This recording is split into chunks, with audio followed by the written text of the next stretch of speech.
Dora at itatry ko nga itong You Whiten Me Up from Pretty Secret. So, samahan natin ito.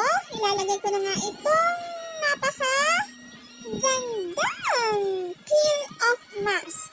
So, ayan, bago-bago po siya ay kung ilalagay ko na po siya sa aking mukha at susubukan nga kung gaano to ka-effective sa aking mukha. So, ayan, nilagay ko na po siya sa aking mukha, sa buong mukha ko po. Ayan, ayan na. Pinahid-pahid ko na siya sa buong mukha. Oh, diba? Diba? Ganyan, ganyan. So, bawal po siyang ilagay malapit sa mata. So, ayan, mukhang stress na stress ho yung mukha ko, ano? Halatang-halatang single siya at wala siyang jowa. Oh my God! So, baka kung sakali dito, magka-jowa na nga talaga ako pag ito ay ginamit ko. Diba? Sana lang.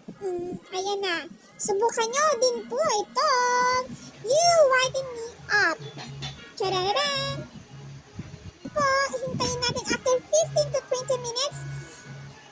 Ayan na ho siya. Walang, oh my God! Totoo ito, besh. Nag-glow talaga yung mukha ko.